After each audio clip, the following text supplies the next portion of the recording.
Good morning. If everybody could take their seats, please.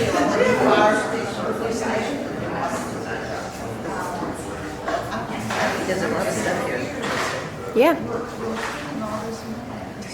Good morning. Thank you so much for being here. It's our first Breakfast with the Pros for the series, so welcome. For those of you who've been here, most of you I've seen here before. Some of you are brand new, so we thank you for coming. A few announcements we'd like to make. First, we'd like to always thank our sponsors. Our title sponsor for our whole series is Land Title Professionals. So if you see Ray Lynn, thank her. The VFW gives us the hall for free, so if you see any of our veterans running around, thank them as well. Chick-fil-A does your breakfast for you. I know you enjoy having something to eat and drink.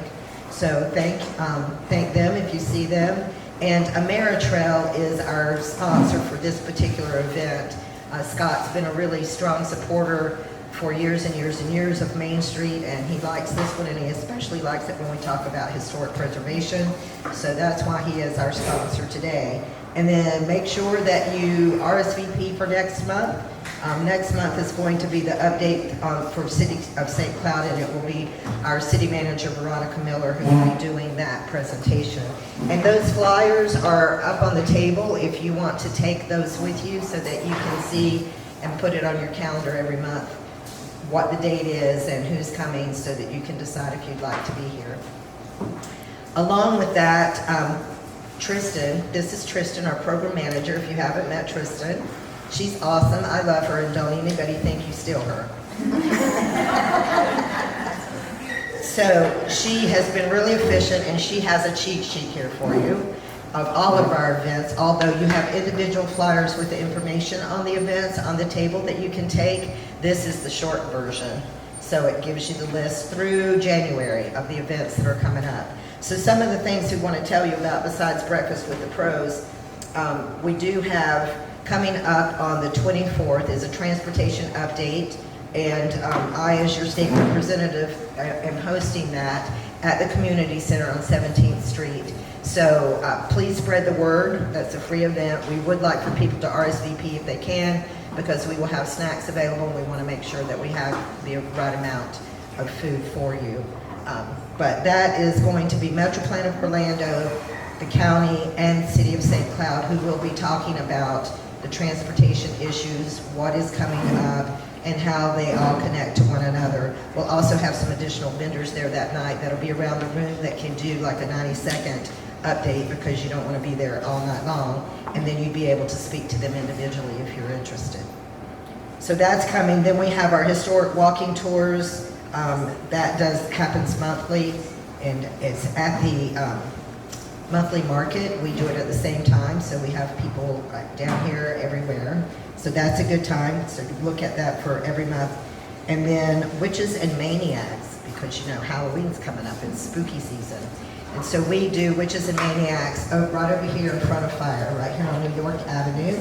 So we have some witches who are preparing their dances, and then that night they'll put you in the street and teach you the dance, and then you can have like a flash mob witches dance. So come out and enjoy that. The merchants downtown are going to be doing different kinds of Halloween cocktails. So you'll be able to go around, because you're in the entertainment district, you can take your drink with you. So you can take your spooky drink. They're all gonna do something different. So look for that. Sponsor for that is Main Street Appraisal, by the way. And then the big one, our warm and endearing, heartwarming one, is our Veterans Dinner. That is November 10th. It will be at the Marina Building. We do have a couple of tables left, but that's it. We pretty much have sold out. We have a brand new sponsor for that event this year, a signature sponsor for the first time, is Dan Newland. And then Small Business Saturday is November 25th. Look for that, because we want you to come down. First 100 people get breakfast, and then usually some goodie bags, and then you get to shop downtown. And our merchants always do a great job of entertaining you, and they have specials and our discounts. So make sure you do your Christmas shopping downtown St. Cloud. And then we repeat ourselves over and over again until we get to Redneck Gala, which is January 27th.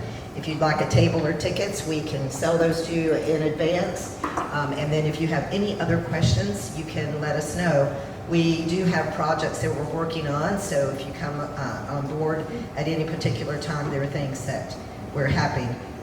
As our guest speaker gets done speaking, I will update you on some of our historic initiatives that we're doing so that you'll know what the future plans are, okay? So with that, I'm going to introduce our guest speaker, who I also consider a very good friend because we've gotten to know each other for over the years because of all the things we do. She also lives in Tallahassee, so I have, a place to go hide. So that's always nice.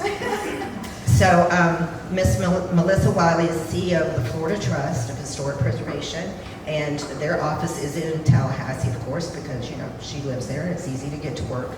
So she does a lot of things for us. We've interacted over the years for the different things that we do, and we appreciate all the things she does, and she's going to explain to you who she is and what she does, and she's going to tell you about our National Historic Register District, so you know what that's all about. So please welcome Melissa. I'm just going to move this giant bag right here that somebody put right on the table so you guys can see the letter. Thank you. And the clicker. Good morning, everyone. Thank you so much for having me here this morning. I really love St. Cloud. My sister lived here when she first got married. Two of my nephews were born in Orlando, but they came back here and I watched them. So it's been really great to see the community in the downtown Main Street especially kind of grow over the years. My eldest nephew is now driving, so it's been a hot minute, but I love your neighborhood. So thank you for having me. So just a little bit about me. My name, as Paul mentioned, is Melissa Wiley, and I am the CEO and president of the Florida Trust for Historic Preservation. So we're a nonprofit, and I'll share just a little bit more about that organization here in a second. But something I am very passionate about, part of historic preservation, is historic cemeteries. I think that they are sort of outdoor museums that tell really important community stories. So several of my pictures here about me are me in historic cemeteries. And then part of the work that I do that we'll also talk about today is historic preservation advocacy. So this is me and some fellow preservationists in DC advocating for preservation. And then historic preservation, means manual labor a lot of times, so that's what that picture is down there. And then this is me and Arabella, Paula's buddy, who was her page last year at our riding our horses. We love to ride. So that's just a little bit about me. And as I'm going through the presentation, please interrupt me at any time if you have any questions, and we'll just kind of have a conversation. You don't have to wait till the end.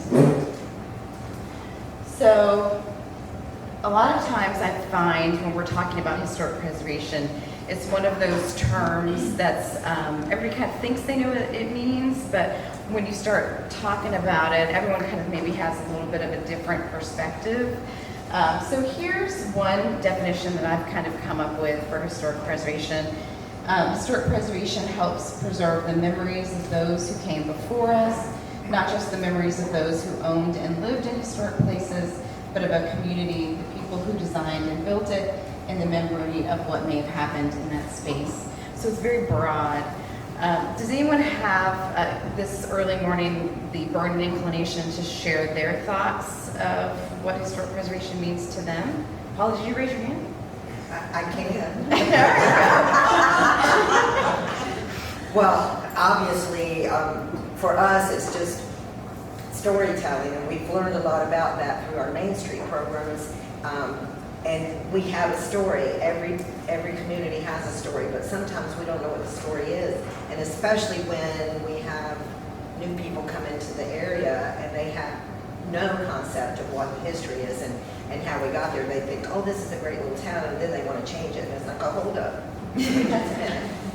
We're going to back up the bus and we're going to tell you our story. And so to me, it's really about keeping alive what our past residents' stories are and keeping all of that history moving forward. So that's why we do the things we do at Main Street, to try to keep our story being told. And we tell it over and over and over again. That's good. Repetition's good. Does anybody else have thoughts on preservation they'd like to share? Did I see you raise your hand? Yeah, I'm with the museum, Massachusetts Avenue.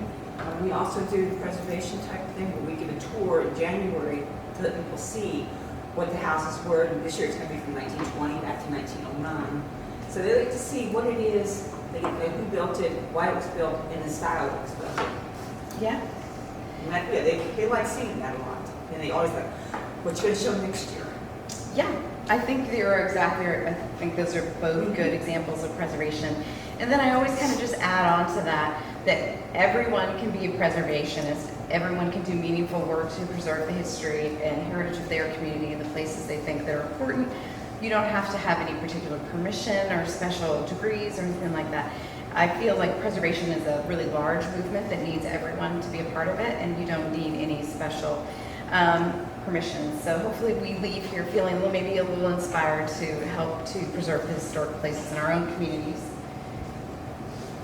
Where should I be pointing this? Oh, wait, I went too far. No, that's all right, so just a little bit about the Florida Trust, as I mentioned. This is our mission.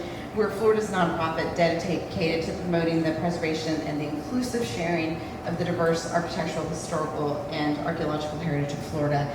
So it's a big mission. It's a lot of years that are represented in there, from thousands of years ago in our archaeological resources to even like mid-century modern architectural resources. All of that is included in our mission. And of course, Florida is a big state too. So we need as much help as can be given, so please keep us in mind. And we do our work, and we work to accomplish our mission through our 4 strategic pillars. So they're advocacy, which we'll talk about a little bit more, connecting with preservationists around the state to help give them the tools they need to support the resources in their community. Education, we do a conference every year in collaboration with the Florida Main Street program. It was in Ocala this year. Next year it will be in Tallahassee. So we try to teach folks some of the tools to do preservation, and then historic property stewardship, the actual work of preserving historic places. Those are the 4 main things that we work on to accomplish our mission. So quickly today, and then for us to have a conversation and ask questions as we go, is about our inspiration to protect historic places, some of our preservation story, which will include the National Register and National Register districts and what that means, and then just a quick glimpse at the advocacy work that we're doing at the Florida Trust and nationally to help give us the tools to make preservation happen and protect our historic resources. So our inspiration to protect historic places. So I'm going to share my preservation story, sort of my first interaction that I had. I didn't have the word historic preservation when I was learning these things, but looking back, it was my introduction to preserving historic places and how it impacted me. So I was born in Clearwater, Florida. You can see kind of what, for those of you who may have not gone to, probably everyone's been to Clearwater in this room, but that's what it looks like there. That's the house that my dad grew up in. It's on Druid Road in the Harbor Oaks subdivision off the bay there in Clearwater. And it was a historic house when he lived there. It was built in the 20s. And actually it's on a bluff, and they were digging one day and they found Union munitions from the Civil War buried on their property. So there were many layers of history to this building. And our layer of history was sort of our family story. But when my grandmother passed away, my grandfather sold the house very quickly, without even actually telling my dad and his uncle. And they demolished the house and built a new kind of modern suburban style house. And I watched from my dad and my uncle how losing that house was almost like losing another family member, and how the stories and the experiences that happened in the house couldn't be told in the same way without the built reminder of the space. And so there's another picture. Here's me and my dad at that house. So from a young age, I learned that if we lose some pieces of our built environment, we maybe lose the way to experience history or experience stories and to share connections in a tangible way. So that's my story. Another quote that I heard from Brent Legs, who works at the National Trust for Historic Preservation, is this one that I thought was really beautiful. Preservation, like any other area of history, eliminates the distance in space and time.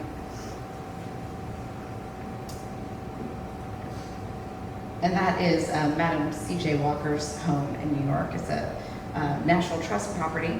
She was the first African-American millionaire in the United States, so a very important historic home there.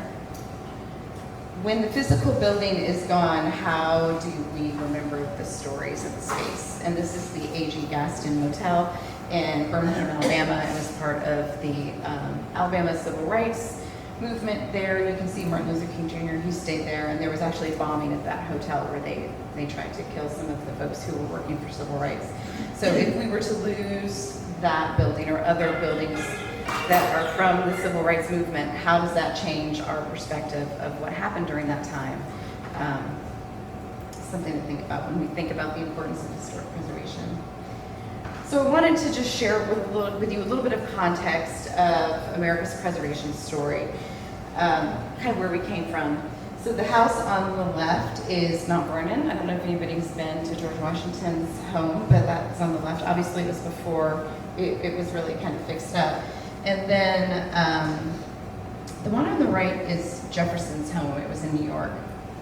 And so both of these buildings fell into disrepair, but only one of them was saved, and it was obviously Mount Vernon. And what saved it was that, sorry, my words aren't really fitting on the screen here, but some women were going down the river and they could see that Mount Vernon's, it was kind of falling apart a little bit. And they thought, this is a real shame. This was a hugely important figure in American history, and his house is just kind of falling down.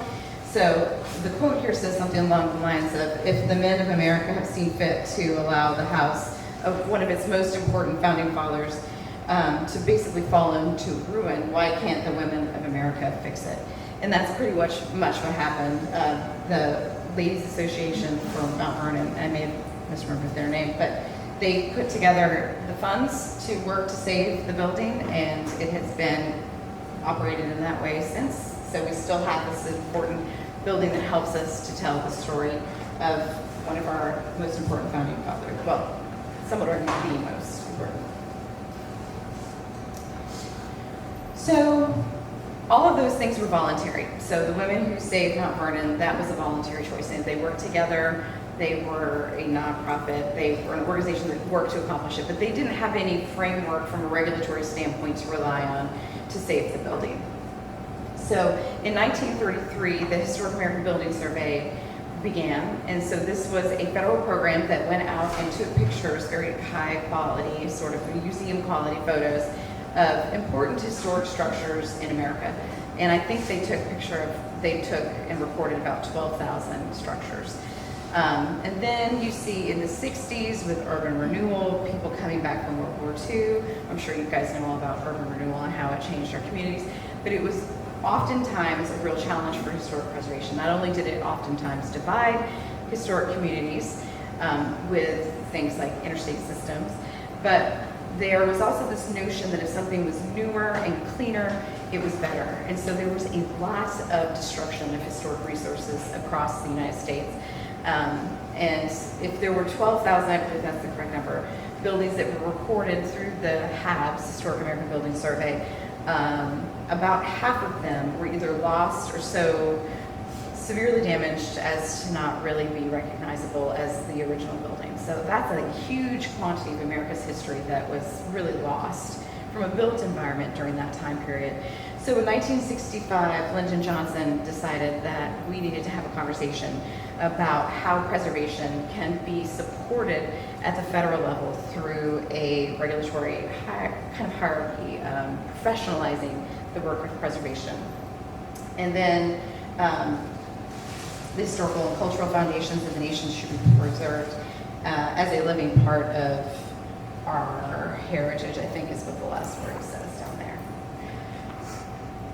So in 1966, the National Historic Preservation Act was passed, and it establishes a partnership between federal, state, tribal, and local governments supported by the federal government. So our State Historic Preservation Office and all of the State Historic Preservation Offices were established through this legislation.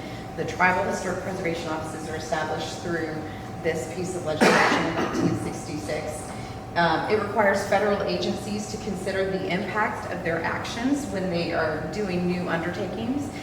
They call that Section 106. I'm not sure if anyone's heard of that, but if the federal government was to put down a new interstate somewhere in Orange County, they would first have to do some work to determine there wasn't any archaeological findings in that road bank that they were going to construct.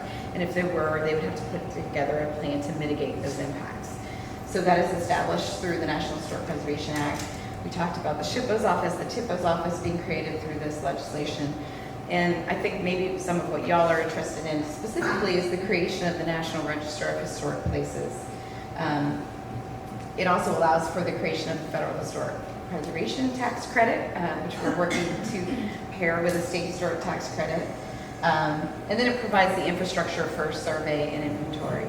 So the federal piece of all of this, the federal piece of all of this is through the National Park Service. They're sort of the federal entity that manages the framework for historic preservation. All right, the National Register of Historic Places, I saw this plaque on, was it this building or that building? It's on this building This building. and the one on Massachusetts, the one Okay. All right, so that obviously is a designation that shows that the building is historically significant and is listed on that register that was created through the National Preservation Act. So it encourages the preservation of historic places. It creates a list. And if you go online, you can search for any historic resource in Florida, in your county, in your city. It's a very searchable database. It's kind of interesting and fun to go on and search. So you can actually go online anywhere and see these resources. It helps qualified historic properties receive benefits and incentives. Oftentimes grants are available for properties that are on the National Register or part of a National Register district. So there can be fiscal benefits for being included on the register. And if you're curious, just roughly the criteria for being included on the register are age. So generally about 50 years of age is the sort of rule for being listed. It has to have architectural significance, be representative of a architectural style, a particular architectural style, still retain the integrity of the building from the historic period where it was built or it's significant, and then yield important pieces of information about history. So those are sort of the criteria for consideration to be included on the register. And then if you have a property you want to have included on the register, you would work through the State Historic Preservation Office that would then submit it to the National Park Service. So it's a bit of a process to get that done, as many of you probably know. Some myths that we hear about things being included on the National Register is that if it's on the National Register, it's automatically protected and it can never be demolished. That is absolutely, unfortunately for me, not true. If you're in a building that is on the National Register, it doesn't mean that it can't be demolished at all. There's actually no teeth in the legislation at all. All it is really an honorary designation on a list. However, because this is sort of the criteria that shows this is a nationally significant building, oftentimes local governments will put together, and I think this is what Paul is going to talk about later, guidelines for their National Register district. And that is really a reflection of what the people in that community say is important to them. So different communities may have different guidelines for the treatment of historic buildings in their National Register districts, but none of that is mandated by the register itself. So I'm going to just take a pause real quick, and because I know this is a lot of really kind of regulatory language, and see if there's any questions about that. Awesome. Key takeaway is, unfortunately for me, if you're on the National Register, the building can still be demolished or changed. So, speaking kind of that regulatory hierarchy, for me it was helpful to think about the work of preservation in this way. You have on that side the regulatory hierarchy, so these are the people that kind of set the rules And then on this side over here is the nonprofit hierarchy, and they operate independently, but there's a lot of collaboration to make things work. So we'll start on the regulatory side, and this small circle there is your local preservation commission, certified local governments, designations, local ordinances, the rules locally that you have to work within if you have a historic resource. And then around that, there might be county commissions, county designations, and ordinances that you might need to work within. And then around all that is the State Historic Preservation Office in Tallahassee, and they really set the stage at the state level. Our State Historic Preservation Office is in the Division of Historical Resources within the Department of State. So that's where our statewide regulatory framework lives there. And then within all of that is the Department of the Interior and the National Park Service. So that's the federal regulatory piece. Then on the side that I live in, you have your nonprofit piece. So they're advocating for preservation. They're educating folks about historic preservation, helping with resources, but we don't get to make the rules. We're just telling people the rules. So you might have a local preservation nonprofit here in your, maybe your Main Street would be a good example of a local preservation related nonprofit. And then surrounding that might be your countywide nonprofit. And then at the statewide level, you have the Florida Trust for Historic Preservation, and we work very closely with the SHPO. Oh, that's my timer. That's telling me I gotta hurry.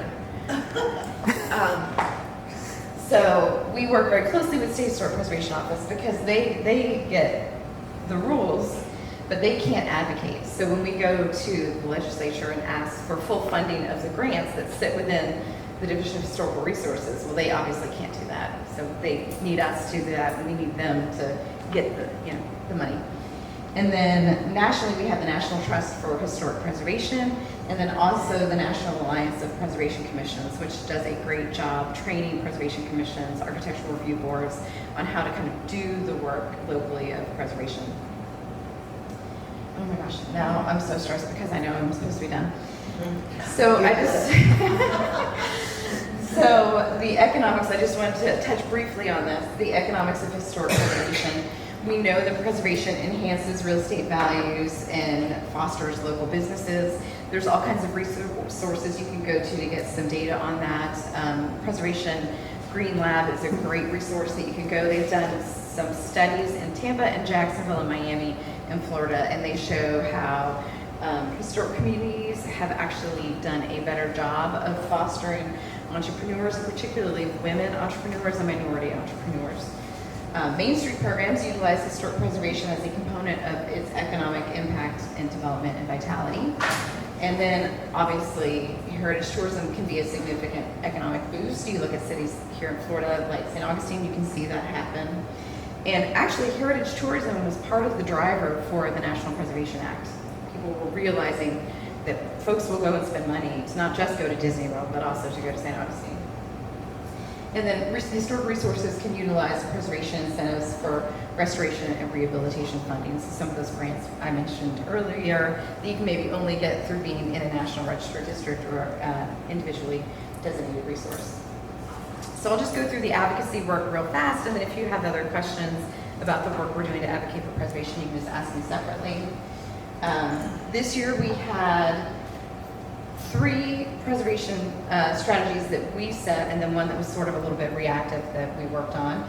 So one was to establish a state historic tax credit, and Representative Paula Stark was our sponsor for that. And then Protect Florida's Abandoned Historic Cemeteries, there was actually that legislation passed. So we're very excited about that. We worked to fully fund the fiscal year 2024 Historic Preservation Special Category Grant List, and that was passed. So we're very excited about that. And then the 4th piece was something that we reacted to. There was some legislation that was actually almost passed that would have eliminated all local government's authority for demolition review of all properties that are in a floodplain in Florida, which would have been a lot of properties. And this would have been a real threat for historic preservation throughout the state, particularly in cities like Miami and Tampa and Jacksonville. So we worked with preservationists from around the state to amend that language so that preservation would be a part of the strategy. And that did not pass. So we're excited about that. This is just some of the I hope you look fast. This is just some of the photos from our Legislative Advocacy Day. Every year we bring a team of folks from around the state to come talk to their lawmakers. We talk about all those strategy things I just mentioned and really just build connections, build relationships, and kind of underline the importance of preservation for their constituents. We did this through a lot of collaboration, working with other organizations around the state. This year we created a tax credit alliance of folks that are helping us get that tax credit passed. You can see all those other folks we're collaborating with. We can talk about that separately, but we're working on tax credit. And we did a tour of a project in Jacksonville that if we had a state historic tax credit, we did a whole case study that showed how many more affordable housing units they could have put into this project if they had been able to utilize the tax credit. So we had lots of, I can't remember how many, I think it was 7. Yeah, about that. And the Secretary of State was there. Senators and representatives. Yeah, so it was a great turnout. They all got the case study and heard from folks. So that was great. And we'll talk about the Tax Credit Alliance later if you like. That was we did a little media avail there of the Hard Hat Tour in Jacksonville. I thought maybe I could talk faster than I did. Well, I broke it. All right, questions? Will you do a quick explanation of the 7-11 to save? Oh, sure, yeah. So when you were looking at the pillars that support our mission, one of them is the connecting with folks around the state. So we have a list every year that the public nominates, and it is for the most endangered historic resources in the state. Like y'all's opinion of what is the most important historic resources in the state. So we open it up, it's on our website, it's available for folks to submit their nominations year-round, and then we announce it in July at our Preservation on Main Street conference. So right around in April usually is when the committee gets together and they discuss sort of what should be these resources on the list. And then once you get on the 11 to Save list, we hope to share the story of your resource. We drive awareness, hopefully, definitely help with advocacy, educating your community maybe about the importance of that resource. Every resource gets like an ambassador from the Florida Trust that works individually with them to help identify custom solutions for that piece. And then just last year, we started an 11 to Save grant fund. So properties that are on that year's 11 to Save list or any other 11 to Save list are able to put in applications for some grant funds to help with the preservation of those properties. So it's really just a tool that we can utilize to hear from the community about the places that are at risk in their communities, share those with us. Because a lot of times there may be not even resources that we would have known about if folks hadn't shared those with us. So we announced the list in July at Palms. It's on our website, but there are resources throughout the state that reflect many, many different histories and eras of history in Florida. So if there's one here you guys want to put on the list, go for it. All right. That was the 2020. Oh, the waterworks building? Yeah. Yeah. And how much is a grant that would be available for? They're pretty small grants, but there's no match. So it's like $5,000 grants.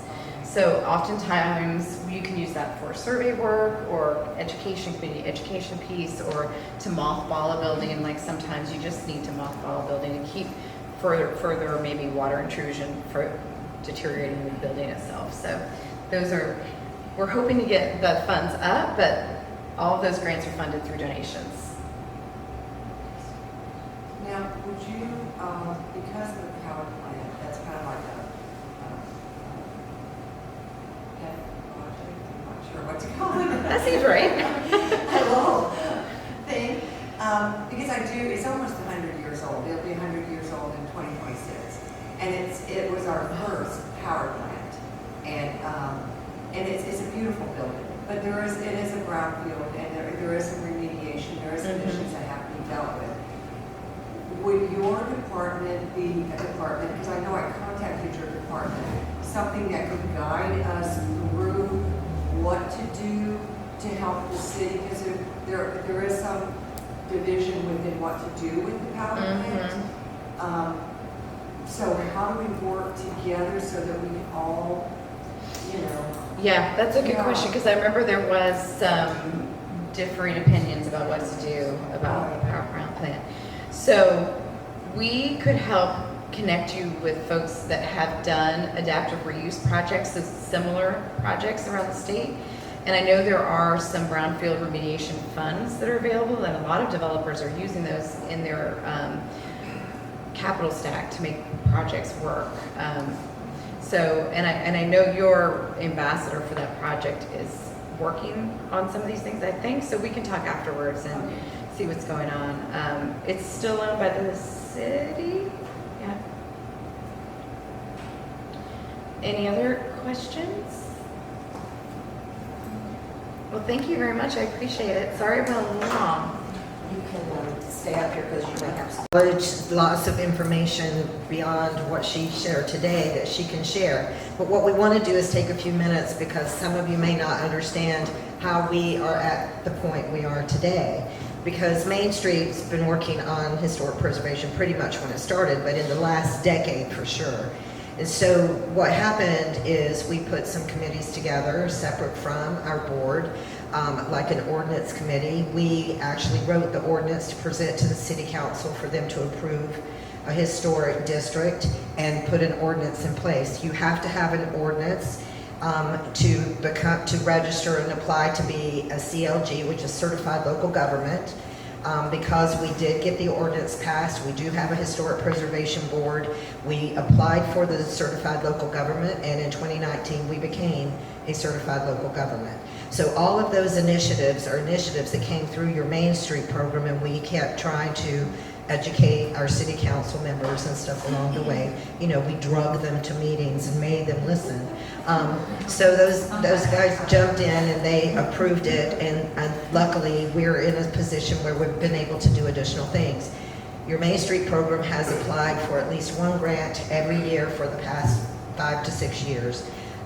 One of the grants got us an updated inventory of our historic district, and so we wanted to make sure you understood where those were. This is the historic district. It may be hard to see from back there, but you can take a look at it afterwards. It is your downtown business district mostly, and it is the CRA area. So this in the green is the historic district. Now we also got an additional grant, and then we applied for application to be on the National Registry, and then this past year we were approved, and so now your whole district is on the National Registry of Historic Places. So you have that whole dynamic that we're working on to be able to move those things forward. And then from there, we've applied for a grant we're just now working on. The consultants will be here tomorrow to meet with us, where we will be updating a second phase of historic inventory. And that's going to be where you see these little printouts on top of this big poster. That will be the next area. It starts here at 9th Street and goes to 4th, I believe. So you can look at that, and that will be inventoried. And then hopefully somewhere in the next few years, there'll be another grant applied for that will look to put that on the National Registry as well. We also just applied for a new grant, and just this week went through the review committee. And so we were ranked 35 out of 70, which means we will get funded as long as the funds come through the governor's pen. Then we will inventory the next area, which is from 4th Street to the lakefront. So those will be inventoried, and again, hopefully after that, that would be part of the National Registry. Because the grid area is really our most historic areas to save our residents that are here. And so those are the things that we're moving forward. So we wanted to make sure you understood kind of the sequence of things and how those things work. But it takes, you write a grant and then you don't get the grant till the next year, and then you take another year to do the actual work. And so it's a bit of a process. So those are the things that we wanted to tell you about. Now, if you are in a National Registry district, you have the opportunity to have the historic tax credits through the federal government, which is up to 20%. So people who are trying trying to revitalize a historic building have that opportunity because they're in that district. Some of them are individually, like the Women's Club is on the National Registry. Our VFW Hall over here is on the National Registry, and that all came through your Main Street program as well. Those were initiatives that we helped do the applications and get it through the whole process. And then we said, okay, this is a lot of work, we're gonna go to the district. Let's shortcut this little bit of work. But you can still put your property individually. You don't have to go through an organization. You as an individual can nominate your building on an application. It's a lot of work. You probably want to go to someone who understands how to do it to help you, because it's just an amazing amount of paperwork. And you go through the state first, and then they want all this criteria, this backup information. It's just a lot of things, and then they take it to national to get it approved. So that's kind of that process. So we wanted to explain that to you all so you knew all of those parts and pieces. Along with the historic initiative, while we were doing all of the National Registry applications, we also did the historic markers that you see downtown. We have 7 historic markers that came through your Main Street program. And if you see the big blue markers that are stationed at some of the buildings, those came through your Main Street program. And those are all individual applications. Then you have to go through a state committee to review them. They might want you to do edits, those kinds of things. Then they approve them, and then of course you have to buy them. And then the city has been wonderful to install them for us, so that's an expense we haven't incurred because they put them in for us. Most of the time, sometimes they're on right-of-ways and stuff like that anyway, and they need to approve the locations. So those are some of the initiatives that your Main Street program has done. We also want you to know this area over here that's gray, in case you didn't know, that is your Main Street district. So if you didn't know the areas that we kind of cover and support, that's it. We kind of look like a double cross there. I was thinking like an airplane. Well, that too. You never know when we're going to take off. So along with that, we worked for quite some time on trying to put a plaque program together, because that was a lot of the questions we would get from residents is, how can I get a historic plaque on my house or my building? And so that was a bit of a process, and since we had a historic preservation board put in place, some of that had to be done with them in addition to Main Street. So it is a collaborative effort. As of last year, we kicked off our first one.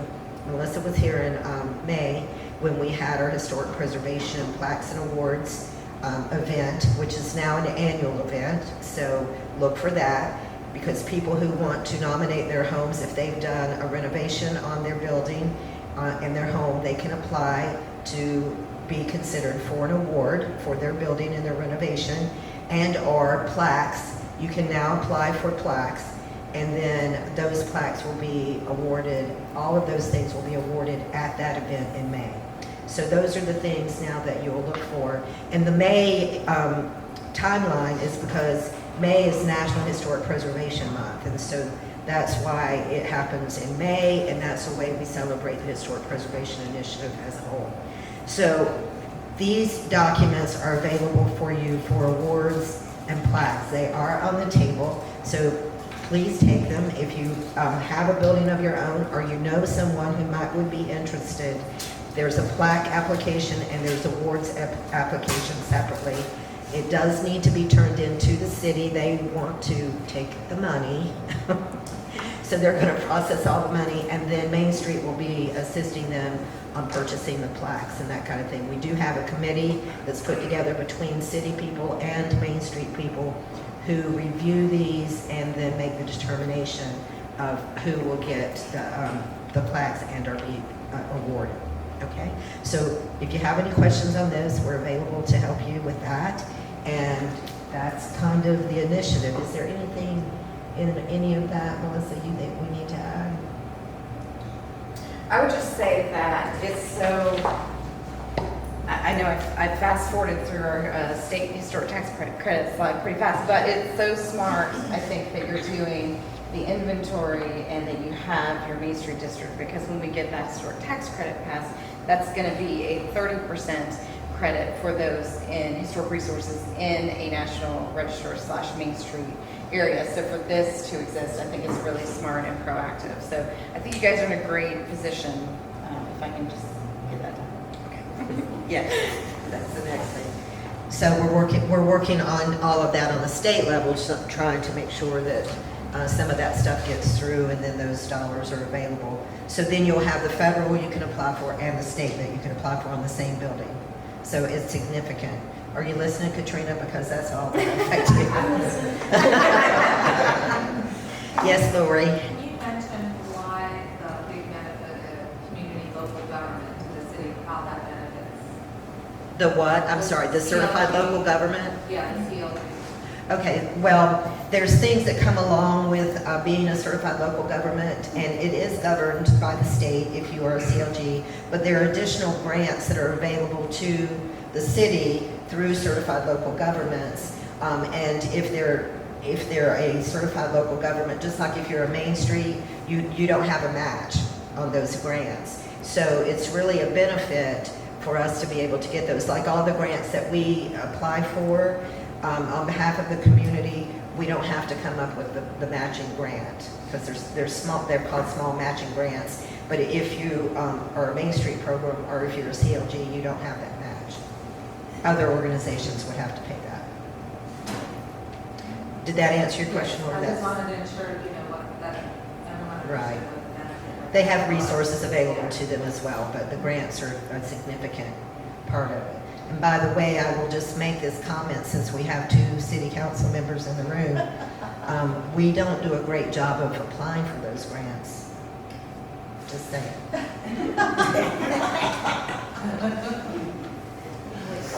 Any other questions? Okay, well, with that, we will be finished, and we thank you very much for coming this morning. We hope you learned something. We'll be here a few minutes if you want to talk to us, or if you have questions, and we appreciate you being here. Thank you.